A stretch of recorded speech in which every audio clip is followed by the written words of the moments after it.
হরে কৃষ্ণ। আগামী 8ই মে বৃহস্পতিবার পবিত্র মোহিনী একাদশী ব্রতের দিন। বছরে 24টি একাদশী ব্রতের মধ্যে একটা শ্রেষ্ঠ ব্রত হচ্ছে এই মোহিনী একাদশী ব্রত। তাই এই শুভ দিনে ব্রত করেন কিংবা না করেন, বাড়িতে তুলসী পত্র দিয়ে এই একটি কার্য সম্পাদন করুন। এতে ভগবান অত্যন্ত প্রসন্ন হয়, জীবনে অখণ্ড সৌভাগ্য প্রাপ্তি হয়ে থাকে। পাশাপাশি শাস্ত্রে এই মোহিনী একাদশী ব্রতের বিশেষ মাহাত্ম্য কথা বর্ণনা করা হয়েছে। আজকের এই পর্বে আমরা সেই সকল প্রসঙ্গ জানার চেষ্টা করব। খুবই গুরুত্বপূর্ণ প্রসঙ্গ, আমাদের সকলেরই আজকের এই তথ্যগুলো জানা প্রয়োজন। সকলকে স্বাগতম জানাচ্ছি আমাদের এই ধর্মীয় তথ্যমূলক চ্যানেলে। আমরা চেষ্টা করি এরকমই সনাতন ধর্মের ধর্মীয় তথ্যগুলোকে আপনাদের সাথে উপস্থাপন করতে, শেয়ার করতে। তাই আসুন আগামী কিছুক্ষণ সময় একসঙ্গে ধৈর্য ধরে আজকের এই গুরুত্বপূর্ণ তথ্যগুলো জেনে নেই। আশা করছি আজকের এই তথ্যগুলো আপনাকে অবশ্যই সমৃদ্ধ করবে। ভালো লেগে থাকলে অবশ্যই একটা লাইক করে কমেন্টে আপনার ইষ্ট দেবতার নামটি অথবা জয় শ্রীকৃষ্ণ ভগবানের জয় একবার হলেও লিখে যাবার অনুরোধ জানাচ্ছি। কেননা এই একাদশী ব্রতের দিনটি হচ্ছে ভগবান শ্রীকৃষ্ণের অত্যন্ত প্রিয় দিন।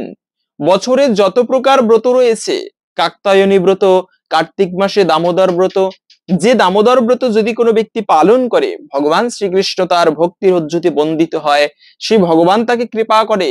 এমনকি কাত্যায়নী ব্রত পালন করে সেই গোপিকারা, যারা বৃন্দাবনের ব্রজবধূ, তারা ভগবান শ্রীকৃষ্ণকে স্বামীরূপে লাভ করেছিল। এরকম করে অনেক প্রকার ব্রত পাওয়া যায়, অশোক ষষ্ঠী ব্রত, শিব চতুর্দশী ব্রত। কিন্তু এই সমস্ত ব্রতের মধ্যে সব থেকে শ্রেষ্ঠ ব্রত হচ্ছে কিন্তু একাদশী ব্রত, যার উপরে কোনো ব্রত নেই। এজন্য বৃহস্পতিবার মা লক্ষ্মীর দিন, শনিবার শনি দেবতার দিন, কিন্তু একাদশী ব্রতের দিনটি, এটা আমরা বেশি বেশি বলে থাকি যে একাদশী ব্রতের দিন যে কোনো বাড়ি হোক না কেন, এটা হচ্ছে ভগবান শ্রীকৃষ্ণ অথবা ভগবান শ্রী বিষ্ণুর অত্যন্ত প্রিয় দিন। তাই যদি কোনো ভক্ত একান্ত ভক্তির সহিত এই একাদশী ব্রত পালন করে ভগবান শ্রীকৃষ্ণের পুজো করতে পারে, তবে তার জীবনের সমস্ত দুর্ভাগ্য কেটে যায় এবং ভগবান তার প্রতি প্রসন্ন হয়, তাকে কৃপা করে। সিম কোম্পানিগুলো যেমন কিছু অফার দিয়ে থাকে যে এই সময় এত টাকা ভরুন, 10 জিবি ফ্রি পাবেন, তো তেমনি ভগবান কিছু শুভ সময় দেন আমাদের সাধন ভজনের জন্য। তার মধ্যে এই একাদশী ব্রত ভগবানকে প্রসন্ন করার জন্য একটা শ্রেষ্ঠ দিন। বিশেষ করে বছরে 24টি একাদশী ব্রত রয়েছে। এই 24টি একাদশী ব্রতের মধ্যে একটা শ্রেষ্ঠ ব্রত হচ্ছে এই মোহিনী একাদশী ব্রত। কিন্তু কেন এই একাদশী ব্রতটি শ্রেষ্ঠ, এই ব্রত পালন করলে আমরা কি ফল প্রাপ্ত করতে পারি? প্রথমত হচ্ছে, যারা এই মোহিনী একাদশী ব্রত পালন করবে তাদের সর্ব দুঃখ বিনাশ হয়ে যায়। আরে স্বয়ং ভগবান শ্রী রামচন্দ্র পর্যন্ত বশিষ্ঠ মুনিকে প্রশ্ন করলো, গুরুদেব, আমি সীতার বিরহজনিত কারণে দুঃখ পাচ্ছি, কি করলে আমার এই দুঃখের অবসান হয়? তখন বশিষ্ঠ মুনি বলেছিল, রাম, যদিও তোমার নাম স্মরণ করলেই মানুষ পবিত্রতা লাভ করে, তথাপিও তুমি জগতের মঙ্গলের জন্য একটা উত্তম প্রশ্ন করেছো। যদি কোনো ব্যক্তি এমন হয় যে দুঃখের মধ্য দিয়ে যাচ্ছে, আমরা 3 ধরনের দুঃখ পাই এই জগতে আসলে। একটা হচ্ছে আধ্যাত্মিক, আদিভৌতিক আর আদি দৈবিক। মানে এক ধরনের দুঃখ হচ্ছে যে নিজের মনে মনে দুঃখ, এই যে মানসিক অশান্তি, এটা সব থেকে কষ্টকর একটা বিষয়। জগতে সকল রোগের ঔষধ আছে, কিন্তু এই যে চিন্তা রোগের ঔষধ নাই, যা তো আমরা সবাই জানি। এই টেনশন খুবই ভয়ানক বিষয়। 80% রোগ বৃদ্ধি করে শরীরের, সায়েন্সের ভাষায়, যে ব্যক্তি চিন্তা করে বেশি করে। তো এই চিন্তা, এটার কোনো ঔষধ হয় না। আর এই চিন্তা মানুষকে দিন রাত জ্বালিয়ে মারে। তো এই চিন্তা একটা এক ধরনের মানে শারীরিক কষ্ট বা মানসিক কষ্ট এটাকে বলা হয়। আর এক ধরনের কষ্ট হচ্ছে দৈবিক ভাবে দেবতাদের দ্বারা প্রাপ্ত ক্লেশ, যেমন অতিবৃষ্টি, অনাবৃষ্টি, হঠাৎ ঝড় বাদল, ভূমিকম্প, বজ্রপাত। এগুলো হচ্ছে দৈবিক ভাবে দেবতাদের দ্বারা প্রাপ্ত ক্লেশ। এবং আর এক ধরনের দুঃখ হচ্ছে ত্রিতাপ বলা হয় এই জগতে, তাপত্রয় বিনাশয়। এর জন্য ভগবানের যারা উপাসনা করে, শাস্ত্রে সুন্দর একটা কথা রয়েছে, তাপত্রয় বিনাশয় শ্রীকৃষ্ণায় বয়ং নমঃ। যারা এই একাদশীতে ব্রত করে শ্রীকৃষ্ণের সাধনা করতে পারে, ভগবান শ্রী বিষ্ণুর সাধনা করে, তবে এই ত্রিতাপ জ্বালা তাদের বিনাশ হয়ে যায়। আর এক ধরনের কষ্ট হচ্ছে অপর জীবের থেকে প্রাপ্ত ক্লেশ, মশা মাছির আক্রমণ, চোর ডাকাতের উপদ্রব, অপর ব্যক্তি ক্ষতি করতে আসে, তো এই সমস্ত ক্লেশ বিনাশ হয়ে যায় যদি কোনো ব্যক্তি এই মোহিনী একাদশী ব্রত পালন করতে পারে। এটি আমার কোনো কথা নয়, বশিষ্ঠ মুনি স্বয়ং ব্রহ্মাণ্ড পুরাণে বর্ণনা করেছেন এই মোহিনী একাদশীর ব্রত মাহাত্ম্যে। সেজন্য স্বয়ং ভগবান শ্রী রামচন্দ্র তিনি জগতের কল্যাণের জন্য, প্রচারের জন্য নিজে এই একাদশী ব্রত পালন করেছিলেন। এজন্য এই একাদশী ব্রতটি এতটা গুরুত্বপূর্ণ। দ্বিতীয়ত হচ্ছে যে কোনো প্রকার যজ্ঞ, যেমন অনেক প্রকার যজ্ঞ রয়েছে, রাষ্ট্রীয় যজ্ঞ, গোমের যজ্ঞ, অশ্বমেধ যজ্ঞ, এক একটা যজ্ঞের এক এক ধরনের মহিমা। এই যজ্ঞ করার ফলে এমন কোনো বিষয় নাই যা প্রাপ্ত করা যেত না। এজন্য ত্রেতা যুগের যুগধর্মই ছিল যজ্ঞ করা। যেমন কলিযুগের যুগধর্ম হচ্ছে কেবলমাত্র নাম সংকীর্তন করলে এতেই ভগবান অত্যন্ত প্রসন্ন হয়, কিন্তু ত্রেতা যুগে ছিল যাগ যজ্ঞ। মানুষ অভিষ্ট সিদ্ধি পূরণ করত যজ্ঞ করার মাধ্যমে। পুত্রেষ্টি যজ্ঞ, যদি কারো পুত্র সন্তান না হতো তবে পুত্রেষ্টি যজ্ঞ করে পুত্র প্রাপ্ত করত। যেমন দশরথ রাজা এই পুত্রেষ্টি যজ্ঞ করার ফলে ভগবানকে রাম রূপে, সন্তান রূপে প্রাপ্ত করেছিল। এরকম পুত্রেষ্টি যজ্ঞ রয়েছে। যদি কেউ ইন্দ্র হতে চায় তবে 100 অশ্বমেধ যজ্ঞ করলে সে ব্যক্তি পরের জীবনে ইন্দ্র হতে পারবে। তো এক একটা যজ্ঞের এক এক ধরনের মহিমা, কিন্তু এরকম সকল প্রকার যজ্ঞের থেকেও সব থেকে সেই সমস্ত যজ্ঞ করলে যে পুণ্যফল প্রাপ্ত করা যায়, কিন্তু শুধুমাত্র এই মোহিনী একাদশী ব্রত পালন করলে তার থেকে অধিক পুণ্যফল প্রাপ্ত করা যায়।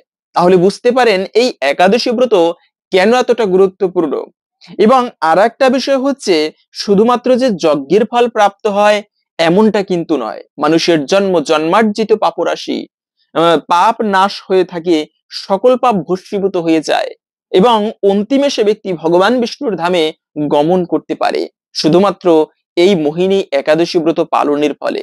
এতটা গুরুত্বপূর্ণ একাদশী ব্রত আমরা এখন জেনে নিচ্ছি। এই একাদশীর তিথি কতক্ষণ থেকে কতক্ষণ থাকবে, কখন শেষ হবে। একাদশী তিথি শুরু হবে মূলত আগামী 7ই মে, বুধবার দুপুর 12:45 থেকে, থাকবে মূলত 8ই মে বৃহস্পতিবার দুপুর 1:53 পর্যন্ত। সেজন্য উদয়া তিথি মেনে আমাদের এই একাদশী ব্রত পালন করতে হবে আগামী 8ই মে বৃহস্পতিবার। বিশেষ করে এই গোস্বামী মতে এবং স্মার্ত মতে একই দিনে এই ব্রত পালন করতে হবে। অনেকে আমরা বিভ্রান্ত হই, আর একটা গোস্বামী মত, একটা স্মার্ত মত। সাধারণ মানুষ তো বিভ্রান্ত হচ্ছে, তারা কোন মতে পালন করবে প্রকৃতই ব্রত। আবার একটা নিম্বার্ক মত। মনে রাখবে, কোনো মতেই ব্রত করা উচিত নয় যদি সেটা শাস্ত্রীয় নিয়ম অনুসারে না হয়। তবে সাধারণত গোস্বামী মতে সবাই শাস্ত্রীয় নিয়ম, শাস্ত্রকেই ফলো করে গোস্বামীরা। এজন্য একটা মত হয়েছে গোস্বামী মত, মূলত তারা শাস্ত্রকে অনুসরণ করে। তবে কোনো মতকে আমি ছোট করছি না, আপনার শাস্ত্রীয় নিয়ম অনুসারে আপনি গোস্বামী মতে ব্রত করতে পারেন।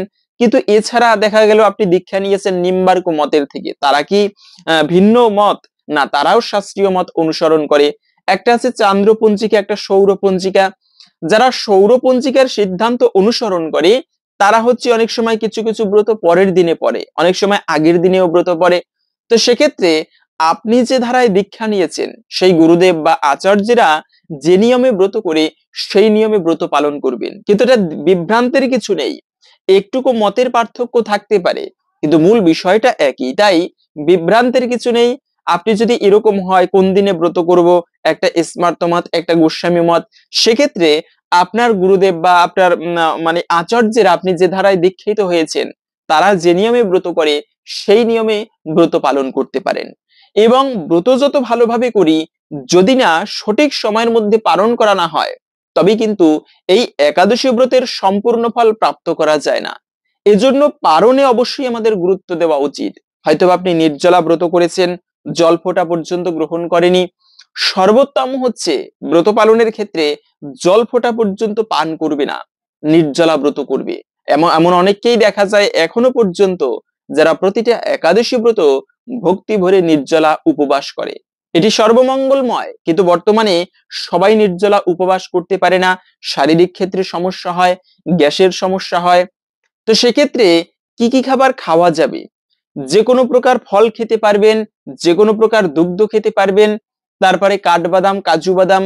এমনকি ফল খেয়েও হচ্ছে না, অনেকে স্টুডেন্ট বাহিরে থাকে, বা কাজে থাকতে হয়, লেখাপড়া করতে হয়, মানে বিভিন্ন শারীরিক কষ্ট করতে হয়, তারা আপনারা সবজি রান্না করে খেয়েও এই ব্রত পালন করতে পারেন।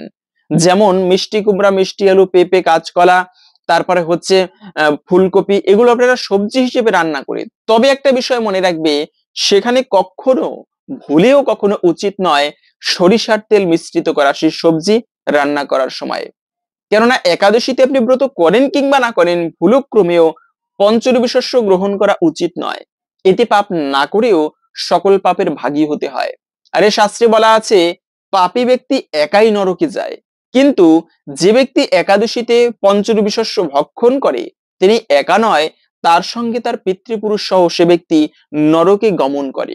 এই একাদশী ব্রতের দিনে স্বয়ং মহাদেব আরো বলেছেন, হে পার্বতী শুনে রাখো, যে ব্যক্তি একাদশী ব্রতের দিনে পঞ্চরবি শস্য ভক্ষণ করবে তার প্রতি গ্রাসে গ্রাসে এত পাপ হয় যে মৃত্যুর পরে তাকে যমদূতেরা নরকে গিয়ে ভয়ানক শাস্তি তাকে প্রদান করে, লোহাকে তাপিত করে গলিত করে তার মুখের মধ্যে ঢেলে দেয়। তাহলে এই একাদশী ব্রত স্বয়ং মহাদেব মা পার্বতীকে নিয়ে এই ব্রত করে। অনেকে প্রশ্ন করে যে সধবা মায়েরা একাদশী ব্রত পালন করতে পারবে না। আমাদের সমাজে বেশিরভাগ এটা দেখা যায় যে আমরা নিজেরা ধর্মকর্ম করতে পারি না, কিন্তু কেউ যদি একটু ধর্ম কাজ করে, একাদশী ব্রত পালন করে, তিলক তুলসীর মালা ধারণ করে, আমরা তার নিন্দা করি, নিরুৎসাহিত করি। আরে তুই একাদশী ব্রত পালন করো, তুই না সধবা, তোর স্বামী সন্তানের অকল্যাণ হবে। এরকমটা যদি কোনো সধবা মায়েরা শুনে, তারা আর ব্রত করে না, ভয় পায় ব্রত করতে। এইরকম শাস্ত্রের অপব্যাখ্যা কখনো কেউ দিবেন না। যদি সধবা মায়েরা ব্রত করলে স্বামী সন্তানের অকল্যাণই হয়, তবে মহাদেবের সহিত মা পার্বতী তো ব্রত করে, তিনি কি সধবা নয়? আবার স্বয়ং দ্রৌপদী তিনি পঞ্চ পাণ্ডবের সাথে এই একাদশী ব্রত পালন করত, তারা কি সধবা ছিল না? বরঞ্চ যে ব্যক্তি ব্রত পালন করবে না, কি সধবা কি বিধবা কি পুরুষ কিংবা নারী, তাদের অমঙ্গল হয়ে থাকে, প্রতি গ্রাসে গ্রাসে তাদের মহাপাপের ভাগী হতে হয়। তাই তো স্কন্দ পুরাণের কথা, মাতৃহা পিতৃহা চৈব ভ্রাতৃহা গুরুহা তথা একাদশান্ত ইয়ো ভুয়ক্তে বিষ্ণু লোকচ্যুত ভাবেদ। এজন্যই একাদশী ব্রত জৈমিনী ঋষি প্রশ্ন করেছেন, জৈমিনী ঋষি তার গুরুদেব ব্যাসদেবকে, যে গুরুদেব এই একাদশী ব্রত কি, কেন এই ব্রত পালন করতে হয়, এবং এই একাদশী ব্রত পালন না করলে কি হয়? তখন ব্যাসদেব উত্তর দিয়েছিল, যে বিষয়ে এই একাদশী তথ্য তখন ব্যাসদেব তার শিষ্য জৈমিনীকে বলেছিল। আসুন আমরা এখন সেই প্রসঙ্গে জেনে নেই, কেন এই একাদশী ব্রত এতটা গুরুত্বপূর্ণ, এবং এই একাদশীর দিনে কেনই বা পঞ্চরবি শস্য খাওয়া উচিত নয়। একাদশী তত্ত্ব পদ্মপুরাণে একাদশী প্রসঙ্গে বলা হয়েছে, এক সময়ে জৈমিনী ঋষি তার গুরুদেব মহর্ষি ব্যাসদেবকে জিজ্ঞাসা করলেন, হে গুরুদেব, একাদশী কি? একাদশীতে কেন উপবাস করতে হয়? একাদশী ব্রত পালন করলে কি লাভ? এই ব্রত না করলে কি ক্ষতি? এসব বিষয়ে আপনি দয়া করে বলুন। মহর্ষি ব্যাসদেব তখন বলতে লাগলেন, সৃষ্টির প্রারম্ভে পরমেশ্বর ভগবান এই জড় সংসারে স্থাবর জঙ্গম সৃষ্টি করলেন এবং মর্তলোকবাসী মানুষের শাসনের জন্য একটি ভয়ঙ্কর পাপপুরুষ নির্মাণ করলেন। সেই পাপপুরুষের অঙ্গগুলি বিভিন্ন পাপ দিয়ে নির্মিত হলো। পাপপুরুষের মাথাটি ব্রহ্মহত্যা পাপ দিয়ে, চক্ষু দুটি মদ্যপান, মুখ স্বর্ণ অলংকার অপহরণ, দুই কর্ণ গুরুপত্নী গমন, দুই নাসিকা স্ত্রী হত্যা পাপ, দুই বাহু গোহত্যা পাপ, গ্রীবা ধন অপহরণের পাপ, গলদেশ ভ্রূণ হত্যা পাপ, বক্ষ পর স্ত্রী গমনের পাপ, উদর আত্মীয় স্বজন বধ, নাভি শরণাগত বধ, কোমর আত্মস্নাসা, উরু গুরুনিন্দা পাপ, সৃষ্ণ কন্যা বিক্রি, মলদার গুপ্ত কথা প্রকাশ পাপ, দুই পা পিতৃহত্যা, শরীরের রোম সমস্ত উপপাতক। এভাবে বিভিন্ন সমস্ত পাপ দ্বারা ভয়ঙ্কর পাপপুরুষ নির্মিত হলো। পাপপুরুষের ভয়ঙ্কর রূপ দর্শন করে ভগবান শ্রীবিষ্ণু মর্তের মানব জাতির দুঃখ মোচন করার চিন্তা করতে লাগলেন। একদিন গরুরের পিঠে চড়ে ভগবান চললেন যমরাজের মন্দিরে। ভগবানকে যমরাজ উপযুক্ত সিংহাসনে বসিয়ে পাদ্য অর্ঘ্য ইত্যাদি দিয়ে যথাবিধি পূজা করলেন। যমরাজের সঙ্গে কথোপকথন কালে ভগবান শুনতে পেলেন দক্ষিণ দিক থেকে অসংখ্য জীবের আর্তক্রন্দন ধ্বনি। প্রশ্ন করলেন, এ আর্তক্রন্দন কেন? যমরাজ বললেন, হে প্রভু, মর্তের পাপী মানুষেরা নিজ কর্মদোষে নরক যাতনা ভোগ করছে। সেই যাতনার আর্ত চিৎকার শোনা যাচ্ছে। যন্ত্রণাকাতর পাপাচারী জীবদের দর্শন করে করুণাময় ভগবান চিন্তা করলেন, আমি ওই সমস্ত প্রজা সৃষ্টি করেছি, আমার সামনেই এরা কর্মদোষে দুষ্ট হয়ে নরক যাতনা ভোগ করছে। এখন আমি এদের সদ্গতির ব্যবস্থা করব। ভগবান শ্রীহরি সেই পাপাচারীদের সামনে একাদশী তিথি রূপে দেবী মূর্তিতে প্রকাশিত হলেন। সেই পাপীদেরকে একাদশী ব্রত আচরণ করালেন। একাদশী ব্রতের ফলে তারা সর্বপাপ মুক্ত হয়ে তৎক্ষণাৎ বৈকুণ্ঠ ধামে গমন করল।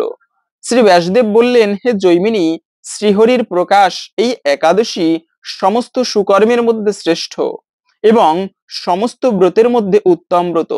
কিছুদিন পরে ভগবানের শ্রেষ্ঠ পাপপুরুষ এসে শ্রীহরির কাছে করজোড়ে কাতর প্রার্থনা জানাতে লাগলো, হে ভগবান, আমি আপনার প্রজা, আমাকে যারা আশ্রয় করে থাকে তাদের কর্ম অনুযায়ী দুঃখ দান করাই আমার কার্য ছিল, কিন্তু সম্প্রতি একাদশীর প্রভাবে আমি কিছুই করতে পারছি না, বরং ক্ষয়প্রাপ্ত হচ্ছি। কেননা একাদশী ব্রতের ফলে প্রায় সব পাপাচারীরা বৈকুণ্ঠের বাসিন্দা হয়ে যাচ্ছে। হে ভগবান, এখন আমার কি হবে? আমি কাকে আশ্রয় করে থাকব? সবাই যদি বৈকুণ্ঠে চলে যায় তবে এই মর্তে জগতের কি হবে? আপনি বা কার সঙ্গে এই মর্তে ক্রীড়া করবেন? পাপপুরুষ প্রার্থনা করতে লাগলো, হে ভগবান, যদি আপনার এই সৃষ্ট বিশ্বে ক্রীড়া করবার ইচ্ছা থাকে তবে আমার দুঃখ দূর করুন, একাদশী তিথির ভয় থেকে আমাকে রক্ষা করুন। হে কৈটব নাশন, আমি একমাত্র একাদশীর ভয়ে ভীত হয়ে পলায়ন করছি। মানুষ, পশু পাখি, কীট পতঙ্গ, স্থাবর জল, বন প্রান্তর, পর্বত, সমুদ্র, বৃক্ষ, নদী, স্বর্গমর্ত পাতাল সর্বত্রই আশ্রয় নেবার চেষ্টা করেছি, কিন্তু একাদশীর প্রভাবে কোথাও নির্ভয় স্থান পাচ্ছি না দেখে আজ আপনার শরণাপন্ন হয়েছি। হে ভগবান, এখন দেখছি আপনার সৃষ্ট অনন্ত কোটি ব্রহ্মাণ্ডের কোথাও একাদশীর সর্বত্রই একাদশীর প্রাধান্য লাভ করেছে, সেই জন্য আমি কোথাও আশ্রয় পেতে পারছি না। আপনি কৃপা করে আমাকে একটি নির্ভয় স্থান প্রদান করুন। পাপপুরুষের প্রার্থনা শুনে ভগবান শ্রীহরি বলতে লাগলেন, হে পাপপুরুষ, তুমি দুঃখ করো না। যখন একাদশী তিথি এই ত্রিভুবনকে পবিত্র করতে আবির্ভূত হবে তখন তুমি অন্ন ও রবি শস্য মধ্যে আশ্রয় গ্রহণ করবে, তাহলে আমার মূর্তি একাদশী তোমাকে বধ করতে পারবে না। এটা হচ্ছে বিষয়। এই যে অন্ন এবং পঞ্চরবি শস্যের মধ্যে আশ্রয় গ্রহণ করতে বললেন, সেই থেকে মূলত যদি কোনো ব্যক্তি একাদশীর দিনে পঞ্চরবি শস্য ভক্ষণ করে তাহলে তার মহাপাপের ভাগী হতে হয়। পিতৃমাতৃ হত্যার পাপ, গুরু হত্যার পাপ, ভাই হত্যার পাপ, সকল ভয়ানক পাপের ভাগী হতে হয়। আপনি এমনি ব্রত না করলেও পঞ্চরবি শস্য বাদ দিয়ে সবজি রান্না করে খেতে পারেন। আমরা আবার সবজি রান্না করার সময় সরিষার তেল ব্যবহার করি, কিন্তু না, এই সরিষার তেলও পঞ্চরবি শস্যের মধ্যে একটি। মনে রাখবে, ধান থেকে যত খাবার হয়, ভাত, খিচুড়ি, তারপরে হচ্ছে পিঠা, এগুলো খাওয়া যাবে না। তারপরে গম জাতীয় খাবার যেমন বিস্কিট, কেক, পাউরুটি, এগুলো বর্জন করতে হবে। ভুট্টা জাতীয় খাবার, যে কোনো প্রকার ডাল জাতীয় খাবার, তারপরে হচ্ছে আবার আমরা সয়াবিন তেল ব্যবহার করি, কিন্তু সয়াবিন তেল নয়, ঘি অথবা সূর্যমুখী তেল, না হলে বাদাম তেল দিয়ে আপনি সবজি রান্না করে খেতে পারেন।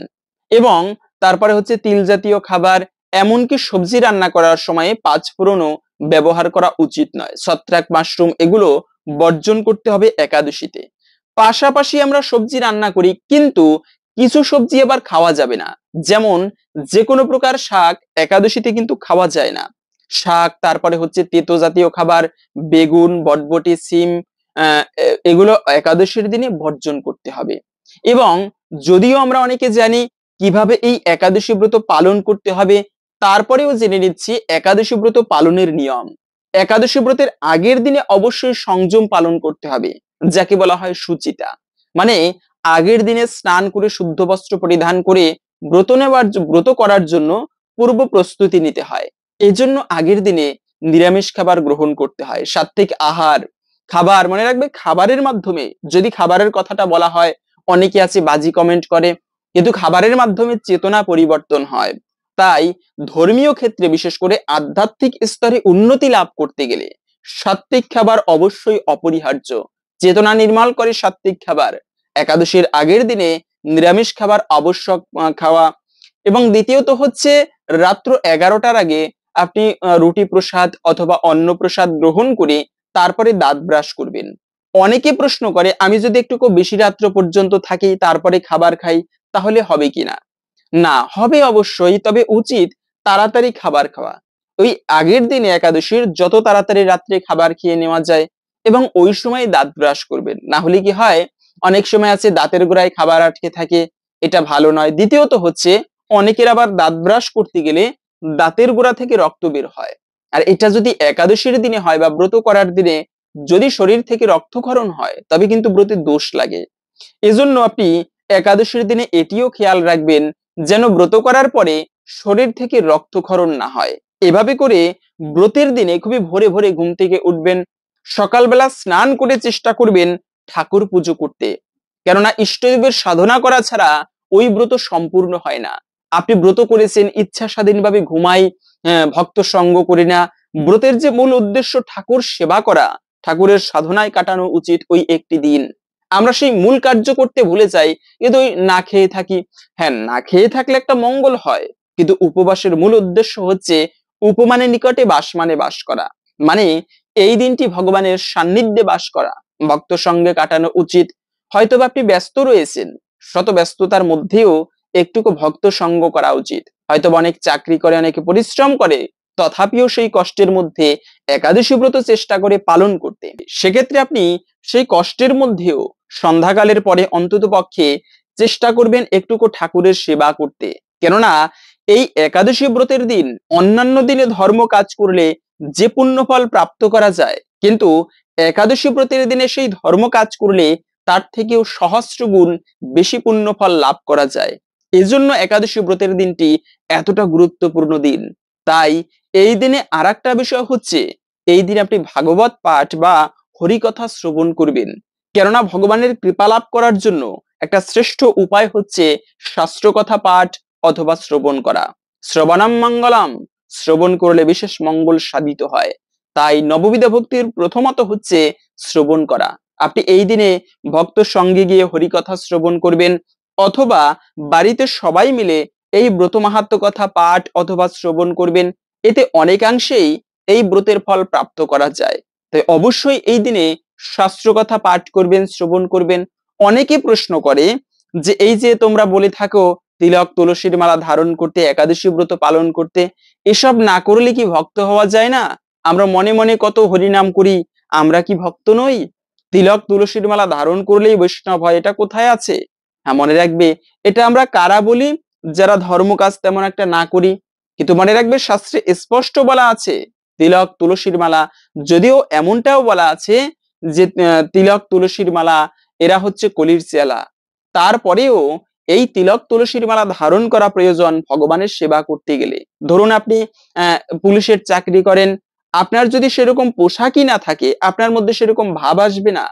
তাই ভগবানের সেবা করতে গেলে শুদ্ধ বস্ত্র পরিধান করলে, শ্বেতবস্ত্র পরিধান করলে, যদিও এগুলো হচ্ছে মুখ্য বিষয় নয়, মুখ্য বিষয় হচ্ছে মনটাকে পবিত্র করা, কিন্তু সেই মনটাকে পবিত্র করার জন্য, সাধু ভাব আনার জন্য স্নান করে শুদ্ধ বস্ত্র পরিধান করা উচিত এবং তিলক তুলসীর মালা ধারণ করা উচিত। কেননা যে কপালে তিলক থাকে না, শাস্ত্রের স্পষ্ট কথা, ওই কপাল শ্মশান সদৃশ।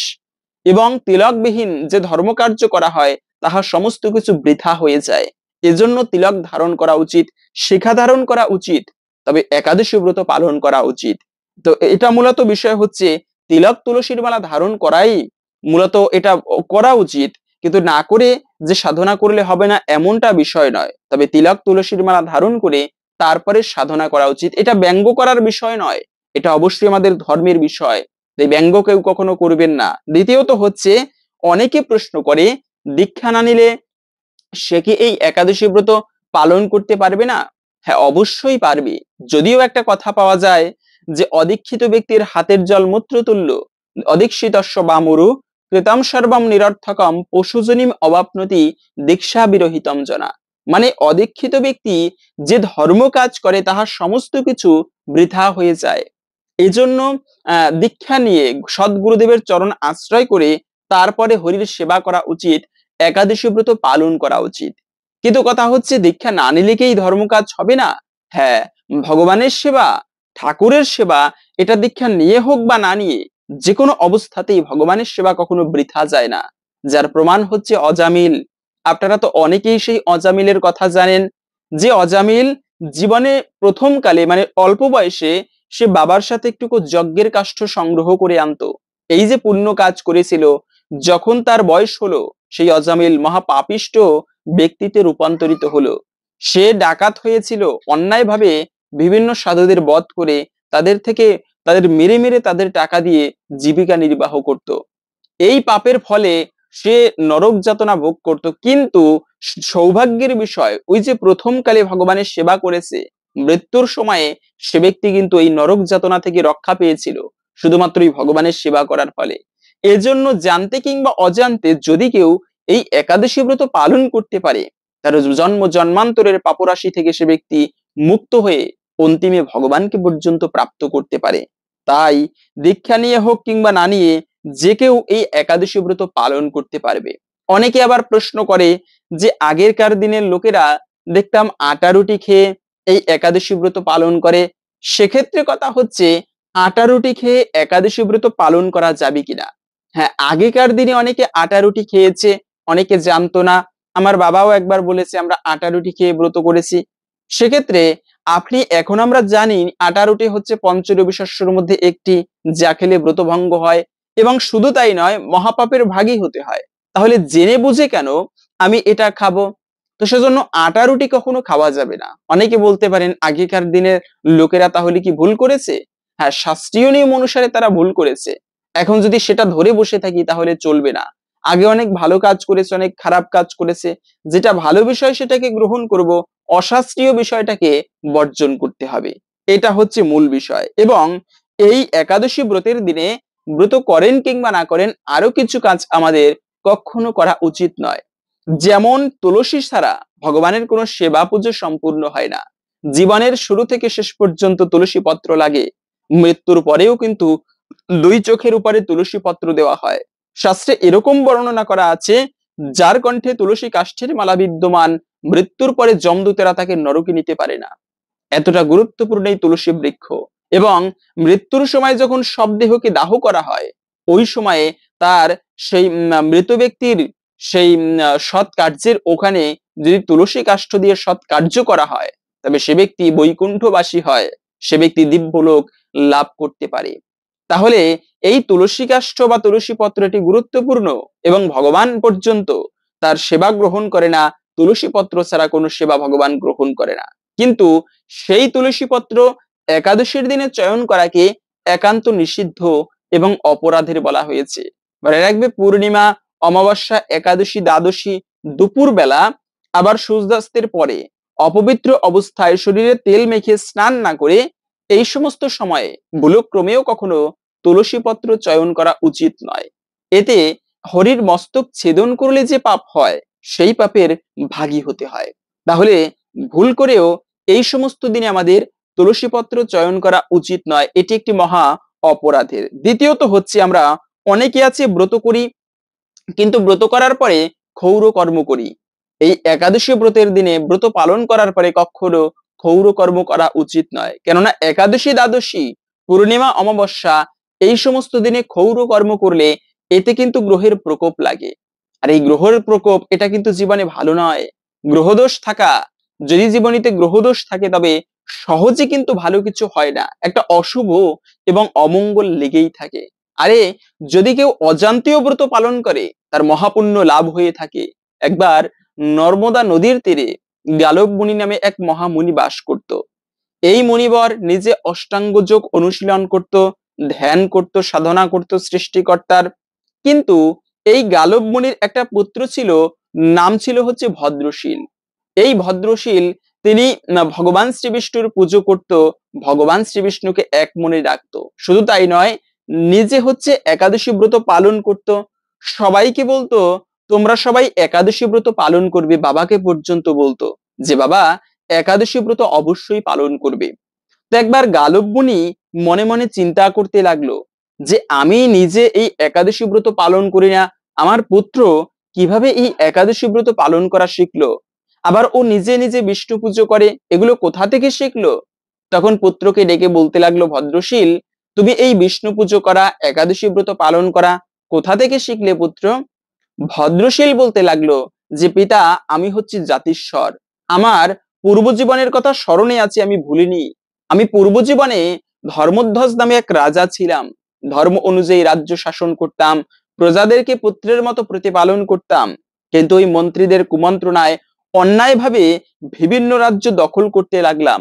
এভাবে করে পাপময় ভাবে জীবন যাপন করতে লাগলাম, রাজকোষ বৃদ্ধি করতে লাগলাম, রাজ্যে অনাচার দেখা দিল, এবং এরপরে একদিন সৈন্যদেরকে নিয়ে মৃগয়া করতে বনের মধ্যে গেলাম। সারাদিনে কিছু আহার করিনি, দুর্ভাগ্যক্রমে সৈন্যদেরকে হারিয়ে ফেললাম। একাকী নির্জন বনে সৈন্যদেরকে খুঁজতে লাগলাম।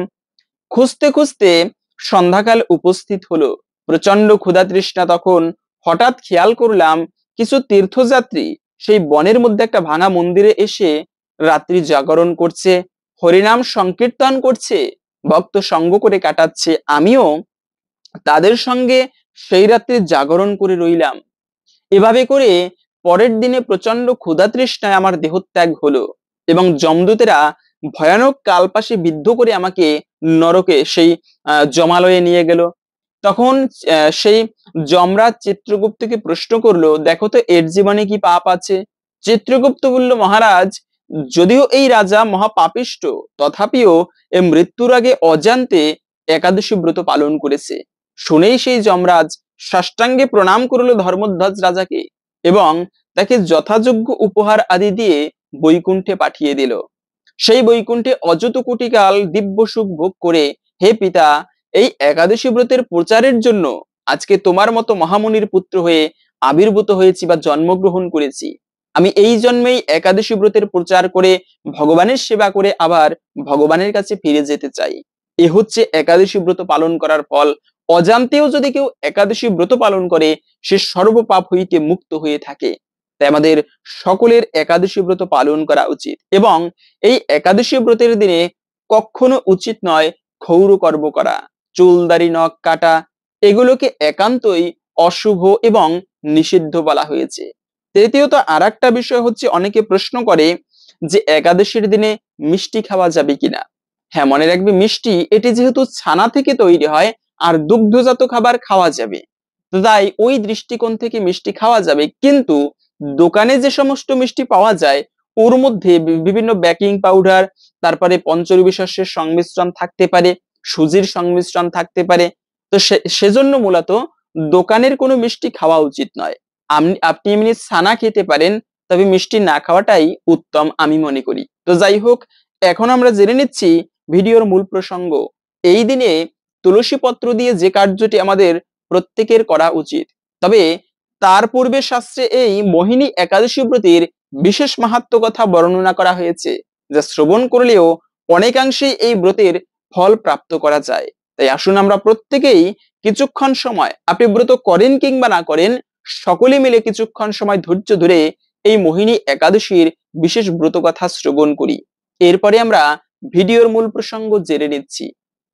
শ্রবণম মঙ্গলম, শ্রবণ করলেই বিশেষ মঙ্গল হয়। তাই আমরা এখন জেনে নিচ্ছি মোহিনী একাদশীর ব্রত কথা। কুর্ম পুরাণে বৈশাখ শুক্লপক্ষের মোহিনী একাদশীর ব্রত মাহাত্ম্য বর্ণনা করা হয়েছে। যুধিষ্ঠির মহারাজ বললেন, হে জনার্দন, বৈশাখ শুক্লপক্ষিয়া একাদশীর কি নাম, কি ফল, কি বিধি, এ সকল কথা আমার নিকট বর্ণনা করুন। উত্তরে ভগবান শ্রীকৃষ্ণ বললেন, হে ধর্মপুত্র, আপনি আমাকে যে প্রশ্ন করেছেন, পূর্বে শ্রী রামচন্দ্র বশিষ্ঠের কাছে এই একই প্রশ্ন করেছিলেন। তিনি জিজ্ঞাসা করেছিলেন, হে মুনিবর, আমি জনকনন্দিনী সীতার বিরহজনিত কারণে বহু দুঃখ পাচ্ছি, তাই একটি উত্তম ব্রতের কথা আমাকে বলুন, যার দ্বারা সর্বপাপ ক্ষয় এবং সর্বদুঃখ বিনষ্ট হয়। এই কথা শুনে বশিষ্ঠদেব বললেন, হে রামচন্দ্র, তুমি উত্তম প্রশ্ন করেছো। যদিও তোমার নাম গ্রহণ করলেই মানুষ পবিত্র হয়ে থাকে, তবুও লোকের মঙ্গলের জন্য তোমার কাছে সর্বশ্রেষ্ঠ ও পরম পবিত্র একটি ব্রতের কথা বলছি। বৈশাখ মাসের শুক্লপক্ষিয়া একাদশী মোহিনী নামে প্রসিদ্ধা। এই ব্রত প্রভাবে মানুষের সকল পাপ দূর, দুঃখ ও মোহজাল অচিরেই বিনষ্ট হয়। তাই মানুষের উচিত সকল পাপ ক্ষয়কারী ও সর্বদুঃখ বিনাশিনী এই একাদশী ব্রত পালন করা। একাগ্রচিত্তে তার মহিমা তুমি শ্রবণ করো। এই কথা শ্রবণ মাত্রই সমস্ত পাপ থেকে মুক্ত হওয়া যায়। পবিত্র সরস্বতী নদীর তীরে ভদ্রাবতী নামে এক সুশোভনা নগরী ছিল। চন্দ্রবংশজাত ধৃতিমান নামে এক রাজা সেখানে রাজত্ব করতেন। সেই নগরীতেই ধনপাল নামে এক বৈশ্য বাস করতেন। তিনি ছিলেন পূর্ণকর্মা এবং বেশ সমৃদ্ধশালী ব্যক্তি। তিনি নলকূপ, জলাশয়, উদ্যান, মঠ ও গৃহ ইত্যাদি নির্মাণ করে দিতেন। তিনি ছিলেন বিষ্ণু ভক্তি পরায়ণ এবং শান্ত প্রকৃতির মানুষ। সুমনা, দ্যুতিমান, মেধাবী, সুকৃতি ও দৃষ্টবুদ্ধি নামে তার 5 জন পুত্র ছিল। পঞ্চম পুত্র দৃষ্টবুদ্ধি ছিল অতি দুরাচারী। সে সর্বদা পাপকার্যে লিপ্ত থাকত। পর স্ত্রী সঙ্গী, বেশ্যাসক্ত, লম্পট এবং দ্যুতক্রীড়া প্রবৃত্তি পাপে সে অত্যন্ত আসক্ত ছিল। দেবতা, ব্রাহ্মণ ও পিতামাতার সেবায় তার একেবারেই মতি ছিল না। সে অন্যায় কার্যে রত, দুষ্ট স্বভাব ও পিতৃধন ক্ষয়কারক ছিল। সবসময় সে অবক্ষ ভক্ষণ ও সুরাপানে মত্ত থাকত। পিতা ধনপাল একদিন পথ চলছিলেন। হঠাৎ তিনি দেখতে পেলেন দৃষ্টবুদ্ধি এক বেশ্যার গলায় হাত রেখে নিঃসংকোচে ঘুরে বেড়াচ্ছে। তার নির্লজ্জ পুত্রকে এভাবে চৌরাস্তায় ভ্রমণ করতে দেখে তিনি অত্যন্ত মর্মাহত হলেন। এই কুস্বভাব দর্শনে ক্ষুব্ধ হয়ে তিনি তাকে গৃহ থেকে বার করে দিলেন। তার আত্মীয় স্বজনও তাকে পরিত্যাগ করলো। সে তখন নিজের অলংকার আদি বিক্রি করে জীবন অতিবাহিত করত। কিছুদিন এইভাবে চলার পর অর্থাভাব দেখা দিল। ধনহীন দেখে সেই বেশ্যাগণও তাকে পরিত্যাগ করলো। অন্ন বস্ত্রহীন দৃষ্টবুদ্ধি ক্ষুধা তৃষ্ণায় অত্যন্ত কাতর হয়ে পড়ল। অবশেষে নিজের গ্রামে সে চুরি করতে শুরু করলো। একদিন রাজপ্রহরী তাকে ধরে বন্দি করলো, কিন্তু পিতার সম্মানার্থে তাকে মুক্ত করে দিল। এভাবে বার কয়েক সে ধরা পড়ল এবং তাকে কারাগারে বন্ধ করে রাখলেন। বিচারে সে কশাঘাত দণ্ড ভোগ করলো। কারাভোগের পর অনন্য উপায় দৃষ্টবুদ্ধি বনে প্রবেশ করলো। সেখানে সে পশু পাখি বধ করে তাদের মাংস ভক্ষণ করে অতি দুঃখে পাপময় জীবন যাপন করতে লাগলো। দুষ্কর্মের ফলে কেউ কখনো সুখী হতে পারে না। তাই সেই দৃষ্টবুদ্ধি দিবারাত্র দুঃখ শোকে জর্জরিত হলো। এভাবে অনেক দিন অতিবাহিত হলো। কোনো পুণ্য ফলে সহসা একদিন সে কৌডিন্য ঋষির আশ্রমে উপস্থিত হলো। বৈশাখ মাসে ঋষিবর গঙ্গা স্নান করে আশ্রমের দিকে প্রত্যাবর্তন করছিলেন। শোকাকুল দৃষ্টবুদ্ধি তার সম্মুখে উপস্থিত হলো। ঘটনাক্রমে ঋষির বস্ত্র হতে একবিন্দু জল তার গায়ে পড়ল। সেই জলের স্পর্শে তার সমস্ত পাপ দূর হলো। হঠাৎ তার শুভবুদ্ধির উদয় হলো। ঋষির সামনে সে কৃতাঞ্জলি পুটে প্রার্থনা করতে লাগলো, হে ঋষি শ্রেষ্ঠ, যে পুণ্য প্রভাবে আমি এই ভীষণ দুঃখ যন্ত্রণা থেকে মুক্তি লাভ করতে পারি তা কৃপা করে আমাকে বলুন। ঋষিবর বললেন, বৈশাখ মাসের শুক্লপক্ষে মোহিনী নামে যে প্রসিদ্ধ একাদশী আছে, তুমি সেই ব্রত পালন করো। এই ব্রতের ফলে মানুষের বহু জন্মার্জিত পর্বত পরিমাণ পাপ রাশিও ক্ষয় হয়ে থাকে। মহামুনি বশিষ্ঠ বললেন, কৌডিন্য ঋষির উপদেশ শ্রবণ করে প্রসন্ন চিত্তে দৃষ্টবুদ্ধি সেই ব্রত পালন করলো। এ মহারাজ রামচন্দ্র এই ব্রত পালনে সে নিষ্পাপ হলো, দিব্যদেহ লাভ করলো। অবশেষে গরুরে আহরণ করে সে সকল প্রকার উপদ্রবহীন বৈকুণ্ঠধামে গমন করলো। হে রাজন, ত্রিলোকে মোহিনী ব্রত থেকে আর কোনো শ্রেষ্ঠ ব্রত নেই। যজ্ঞ, তীর্থস্থান, দান ইত্যাদি কোনো পুণ্য কর্মই এই ব্রতের সমান নয়। এই ব্রত কথার শ্রবণ কীর্তনে সহস্র গোদানের ফল অনায়াসে লাভ হয়ে থাকে। এই ছিল মূলত এই মোহিনী একাদশী ব্রতের মাহাত্ম্য কথা। আশা করি বুঝতে পেরেছেন এই ব্রত পালন করলে আমরা কি ফল প্রাপ্ত করতে পারি। সেজন্য আপনি নিজে এই একাদশী ব্রত পালন করুন এবং সকলের মাঝে ছড়িয়ে দিন, যেন আমরা সবাই এই একাদশী ব্রত প্রসঙ্গে জানতে পারি।